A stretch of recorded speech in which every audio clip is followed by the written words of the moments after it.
Sur les questions de santé, notre département, comme la région, manque de médecins, manque de psychiatres, de pédopsychiatres, de gériatres, des sujets qui nous sont extrêmement importants pour nos compétences.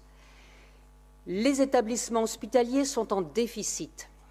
Tous les établissements hospitaliers du Nord sont en déficit. Donc nous avons une situation sanitaire compliquée. Et lorsque dans le département, des postes sont supprimés par un courrier à certains établissements concernant la PMI, disant que comme ce sont des gros établissements, ils peuvent effectivement avoir moins de moyens, cela pose un vrai problème de fonctionnement pour ces services qui, étant en déficit, ne pourront pas mettre des moyens supplémentaires sur la PMI dans l'hôpital. Des questions nous interrogent encore sur les effectifs. On se demande si dans les effectifs en matière de santé, eh bien, nous aurons les moyens pour continuer les actions qui sont prévues et qui sont notées dans le budget 2019. Enfin, c'est vrai que la répartition des subventions nous interroge parfois, mais nous le faisons en commission.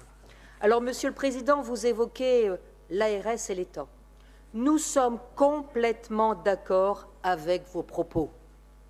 C'est une catastrophe pour notre département de ne pas avoir les moyens financiers qui correspondent à nos besoins. Et dans les programmes régionaux, les besoins ont été notés, signifiés. Pour autant, les moyens ne viennent pas. Notre département a une population fragile et on lui demande encore de payer plus. Les impôts que vous avez augmentés ont remboursé les banques. Monsieur Poiré insiste sur ce point. Mais en période de difficultés sociales, il aurait mieux valu que cet argent en plus soit redistribué pour les besoins de notre population.